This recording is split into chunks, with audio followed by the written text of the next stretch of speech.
Well, still to come, two candidates vying for the seat in the 76th district.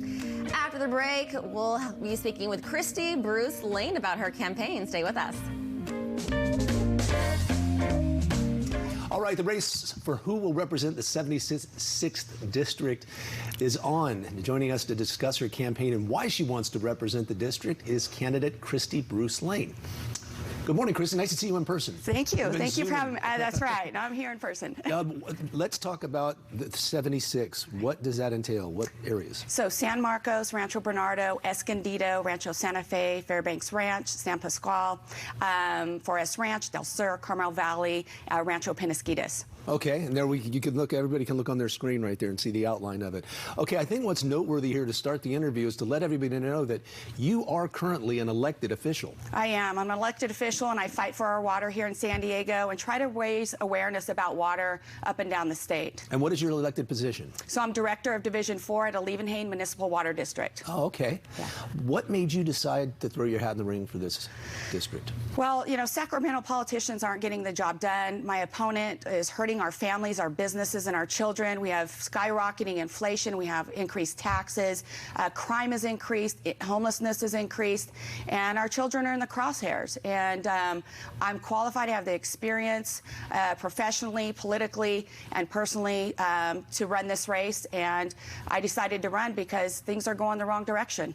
And what specifically would you do should you win this race? What would your first courses of action be? Well, first of all, since my opponent voted 3 times to increase our gas prices, I'd put a tax, gas tax moratorium on that. I'd fight to keep our businesses open. There's no reason why our businesses should have been closed during the time of COVID.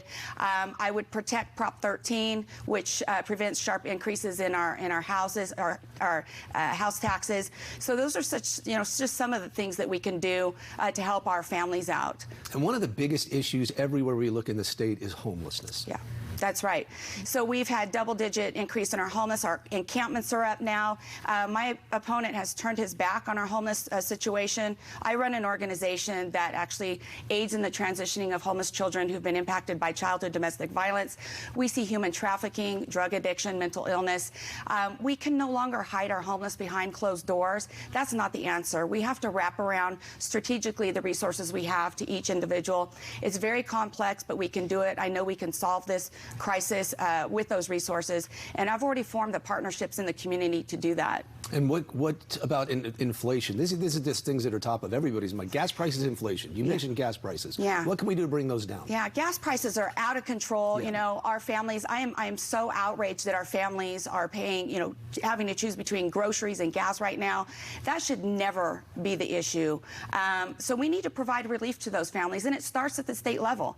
And we need to start initiating and enacting legislation to provide that relief to the families. Well, the news that we hear, like when it comes, okay, we got gas prices. I heard this morning on a national show about how the Biden administration is spending a couple of $1 billion on charging stations for electric vehicles. That's fine and good, but you can't just wish fossil fuels away. That's right. And it seems like they're trying to get everybody out of their car, of gas engines and into electric. But the reality is we have these cars, we have to use them, and we're paying $6, $7 a gallon. That's right. We've got to, we need some common sense policies in Sacramento. Not everybody can afford an electric vehicle, and we've got to keep those things in mind. And we've got to maintain a balance. Right now, we don't have a balance in Sacramento.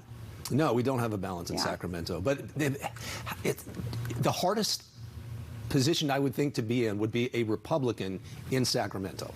That can't be easy. No, it's one seat at a time. We've got to get our voices heard.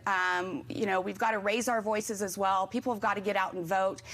These issues that I'm running on, they cross partisan lines. And when we're talking about increased taxes, that hurts everybody, whether you're a Republican or Democrat. When you talk about increased homelessness, that hurts everybody. When you talk about increased crime, that hurts everybody. And unfortunately, our crime has increased, by double digits, and now it's hurting our families and our businesses and our children. And one bill I want to point out is AB 1641, which my opponent authored and boasted about, and that's allowing sexually violent predators into our community, less than a quarter mile from our children. That should never happen. When I take the seat in the Assembly, I'll immediately initiate a bill that will reverse that and keep sexually violent predators away from our families and especially away from our children. All right, Christy Bruce Lane, she's a candidate for the 76th. Thank you very much, Christy. Thank you. Thank you. Oh yeah, wait, we got Luke. This is Luke. We got to say hi to Luke. Luke. Yeah, get some love. There you go. Wave. There you go. This one right here, This Luke. one right here. Look at this camera. There you go. Nice. All right. Thanks again, Christy. Thank you.